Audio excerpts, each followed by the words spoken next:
Bismillahirrahmanirrahim. Assalamu alaikum dear students. Today we are going to discuss another type of chemical bonding which is metallic bonding. आज हम metallic bonding के बारे में discuss करेंगे। तो सबसे पहले हम इसको डिफाइन करते हैं। The peculiar type of bonding which holds the metal atoms together in a metal crystal is called metallic bonding. Metallic bonding एक पिकुलियर टाइप है। पिकुलियर हम किसको कहते हैं? मुनफरद टाइप है बॉन्डिंग की, जो क्या करती है, मेटल एटम को किसी भी क्रिस्टल में जोड़े रखती है, कंबाइन रखती है। अब ये मेटल को कैसे कंबाइन रखती है, इसको हम पिकुलियर किस वजह से कह रहे हैं? क्योंकि ना तो ये हमारे पास आयनिक बॉन्डिंग है, ना ही कोवेलेंट है। तो मेटेलिक बॉन्ड एक मुनफरिद टाइप है, इस वजह से इसको हम पिकुलियर टाइप कहते हैं। अब इसको समझने के लिए हम एग्जांपल देखते हैं इसकी। यहाँ पे देखें, ये कैटाइंस हैं, मेटल्स हैं, ये सारे इनके दरमियान इलेक्ट्रॉन्स मूव कर रहे हैं। इनको हम सी ऑफ इलेक्ट्रॉन्स भी कहते हैं, बहुत ज़्यादा इलेक्ट्रॉन होते हैं। मेटल्स के कैटाइन अपनी जगह पे फिक्स हैं, लेकिन इलेक्ट्रॉन इसमें मूव कर रहे हैं। अब ये इलेक्ट्रॉन कहाँ से आए हैं? मेटल की प्रॉपर्टी क्या होती है? इलेक्ट्रॉन लूज करती हैं। तो मेटल इलेक्ट्रॉन लूज करते जाते हैं, इस तरह ये इलेक्ट्रॉन यहाँ पे इकट्ठे होते जाते हैं, फ्रीली मूव करते रहते हैं।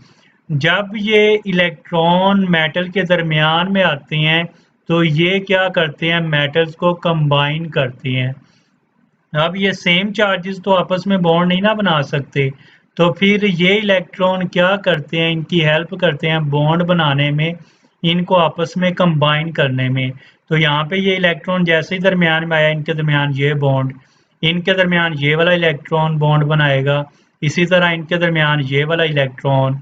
तो इलेक्ट्रॉन अपनी जगह पे फिक्स नहीं रहते, कभी ये इलेक्ट्रॉन इसके पास आ जाएगा, कभी इसके पास, कभी इनके दरमियान। तो ये इस तरह इनकी बॉन्डिंग बनाते रहते हैं। तो मेटल एटम क्या करते हैं, आपस में कंबाइन है अट्रैक्शन के जरिए, पॉजिटिव मेटल आयन की और फ्रीली मोबाइल इलेक्ट्रॉन्स की। इस वजह से इनके दरमियान मेटेलिक बॉन्डिंग होती है। अब ये वाले जो इलेक्ट्रॉन मूव कर रहे हैं, फ्रीली मूव कर रहे हैं, इनको हम डीलोकलाइज्ड इलेक्ट्रॉन भी कहते हैं। तो इस लिहाज से पिकुलियर नेचर है मेटेलिक बॉन्डिंग की, मुनफरद है कि मेटल्स हालांकि दोनों के ऊपर सेम चार्ज है, पॉजिटिव है, लेकिन फिर भी ये बॉन्ड बनाते हैं। किस वजह से? फ्रीली मूव इलेक्ट्रॉन जो मूव कर रहे हैं उनकी वजह से इनकी बॉन्डिंग हो रही है। बाद अगर हम इनकी प्रॉपर्टीज देखें तो सबसे पहले मेल्टिंग और बॉइलिंग पॉइंट इनके ज़्यादा होते हैं।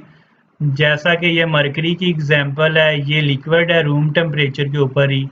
इसके अलावा इसको हम मरकरी मेटल को यूज़ करते हैं साइंटिफिक इंस्ट्रूमेंट में, जैसा कि थर्मामीटर में भी और बैरोमीटर्स में भी यूज़ करते हैं। इसके अलावा टंगस्टन, जिसका मेल्टिंग पॉइंट भी काफ़ी ज़्यादा है, इसको हम लाइट बल्ब फिलामेंट्स में यूज़ करते हैं। इसके अलावा स्पेस क्राफ्ट पार्ट्स में भी यूज़ करते हैं। तो मेटल्स के मेल्टिंग और बॉइलिंग पॉइंट हाई हैं। इसके अलावा इनकी थर्मल कंडक्टिविटी और इलेक्ट्रिकल कंडक्टिविटी की अगर हम बात करें तो ये गुड कंडक्टर हैं इलेक्ट्रिसिटी के। किस वजह से? क्योंकि इसमें मोबाइल इलेक्ट्रॉन्स होते हैं जो फ्रीली मूव करते हैं, और वो इलेक्ट्रॉन क्या करते हैं, इलेक्ट्रिक करंट प्रोड्यूस करते हैं। इसी तरह ये थर्मल कंडक्टिविटी के लिहाज से भी अच्छे कंडक्टर हैं। कैसे? फॉर एग्जांपल हमारे पास कोई रॉड है, अगर उसको हम एक तरफ से हीट करें तो आहिस्ता आहिस्ता वो क्या होता है, दूसरी तरफ हीट पहुंचना स्टार्ट हो जाती है। तो इसका क्या मतलब है, उसमें हीट फ्लो होती है, तो उसको हम थर्मल कंडक्टिविटी भी कह सकते हैं। तो ये मेटल्स गुड कंडक्टर्स होते हैं due to free electrons and also thermal conductor भी होते हैं। इसके अलावा इसमें एक रीज़न वाला क्वेश्चन है कि इनकी कंडक्टिविटी टेम्परेचर के इंक्रीज होने से डिक्रीज होती है। हालांकि अगर हम देखें टेम्परेचर इंक्रीज करें तो इलेक्ट्रॉन ज़्यादा मूव करेंगे, कंडक्टिविटी इंक्रीज होगी। लेकिन मेटल्स की कंडक्टिविटी डिक्रीज होती है। इसकी रीज़न क्या है हमारे पास, ये जो कैटाइंस है मेटल्स के, जैसे जैसे हम टेम्परेचर इंक्रीज करते हैं, ज़्यादा जब टेम्परेचर इंक्रीज कर देंगे तब क्या होगा, ये वाले जो मेटेलिक कैटाइंस हैं ये भी वाइब्रेट होना स्टार्ट हो जाएंगे, इनकी वाइब्रेशन ज़्यादा हो जाएगी। जब इनकी वाइब्रेशन ज़्यादा होगी तो इलेक्ट्रॉन का मूव करना कम हो जाएगा। किस वजह से, क्योंकि ये इलेक्ट्रॉन की मूवमेंट को रेजिस्ट करेंगे, इस वजह से इलेक्ट्रॉन की मूवमेंट कम हो जाएगी।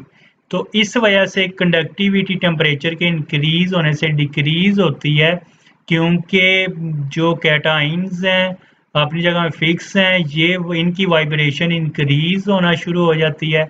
वाइब्रेशन अगर इंक्रीज होगी तो इलेक्ट्रॉन की मूवमेंट कम होना शुरू हो जाएगी। किस वजह से, क्योंकि ये वाली वाइब्रेशन इलेक्ट्रॉन के लिए हिंड्रेंस या फिर रेजिस्टेंस क्रिएट करेंगी। नेक्स्ट प्रॉपर्टी है, मेलिएबल भी होते हैं और डक्टाइल भी होते हैं। अब मेलिएबल और डक्टाइल हम किसको कहते हैं, अगर इसको हम फोर्स अप्लाई करते हैं तो ये मेटल्स को शीट्स में भी कन्वर्ट कर सकते हैं, जिनको हम मेलिएबल कहते हैं। इसके अलावा इनको वायर में भी कन्वर्ट किया जा सकता है फोर्स अप्लाई करके, जिनको हम डक्टाइल कहते हैं। यहाँ पे देखें, जैसे ही हम फोर्स अप्लाई करते हैं तो ये शीट्स क्या हो रही हैं, डिफॉर्म हो रही हैं। तो यहाँ से इनको हम वायर में की फॉर्म में भी कन्वर्ट कर सकते हैं और शीट्स की फॉर्म में भी कन्वर्ट कर सकते हैं। तो इस तरह ये हैमर्ड करके हम इनको फोर्स अप्लाई करके इसकी जो क्रिस्टल स्ट्रक्चर है, ये वाली मेटल की जो मेटेलिक स्ट्रक्चर है, इसको हम डीफॉर्म कर सकते हैं, मींस वायर में और शीट्स में कन्वर्ट कर सकते हैं। इसके अलावा हार्डनेस और स्ट्रेंथ, जैसे जैसे नंबर ऑफ इलेक्ट्रॉन इंक्रीज होंगे वैसे वैसे इनकी हार्डनेस और स्ट्रेंथ इंक्रीज होगी। किस वजह से, क्योंकि इनकी बॉन्डिंग स्ट्रॉन्ग होगी। जितने डीलोकलाइज्ड मोबाइल इलेक्ट्रॉन ज़्यादा होंगे उतनी इनकी बॉन्डिंग स्ट्रॉन्ग होगी, मेटेलिक बॉन्डिंग, और हार्डनेस और स्ट्रेंथ उतनी ज़्यादा स्ट्रॉन्ग होगी। फॉर एग्जांपल अगर हम बात करते हैं ट्रांजिशन मेटल्स, जैसा कि क्रोमियम, आयरन, निकल, इनमें नंबर ऑफ इलेक्ट्रॉन ज़्यादा होते हैं। तो जितने नंबर ऑफ इलेक्ट्रॉन ज़्यादा होते जाएंगे वैसे वैसे क्या होगा, इनकी हार्डनेस भी इंक्रीज होगी, बॉन्डिंग स्ट्रॉन्ग होगी।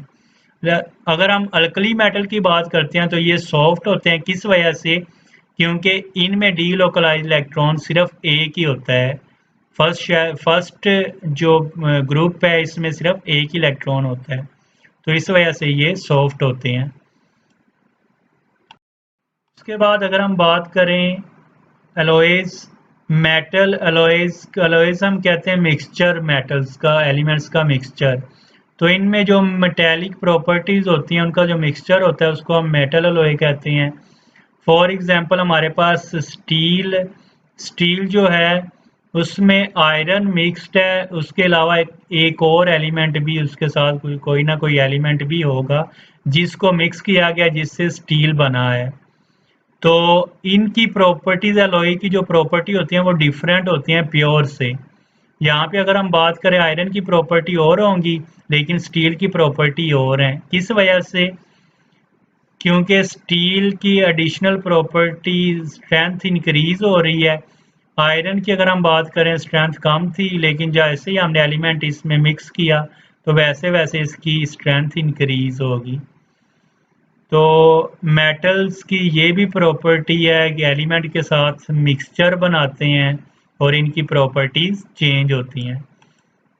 उसके अलावा इंटरस्टिशियल जो एलॉयज होते हैं, इंटरस्टिशियल हम कहते हैं ये जो क्रिस्टल स्ट्रक्चर होती है, मेटेलिक क्रिस्टल की स्ट्रक्चर है, इनमें होल्स जो होते हैं उनमें एटम्स को फिक्स किया जाता है, फिट किया जाता है, फिल किया जाता है।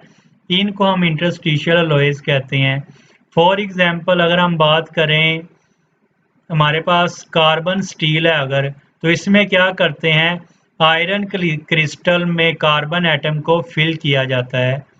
अब यहाँ पे अगर देखें आयरन की बात करें, इसकी प्रॉपर्टीज सॉफ्ट होता है, ये मेलिएबल है। लेकिन जब इसमें कार्बन फिट किए जाएंगे, फिल किए जाएंगे कार्बन एटम्स, तो वो इसको सॉलिड बना देगा, हार्डर बना देगा और स्ट्रोंगर बना देगा, और इस वजह से ये डक्टाइलिटी इनकी कम हो जाएगी। तो इंटरस्टिशियल कंपाउंड का मतलब है जो मेटेलिक क्रिस्टल है, इसमें डिफरेंट एटम्स को फिल किया जाता है। जब एटम को फिल करते हैं, पहले इसकी क्रिस्टल की मेटेलिक क्रिस्टल की प्रॉपर्टी और होती हैं, लेकिन जैसे ही एटम्स को फिल करते हैं तब इनकी प्रॉपर्टीज चेंज हो जाती हैं। इसी तरह इनकी मेटेलिक क्लस्टर प्रॉपर्टी भी है।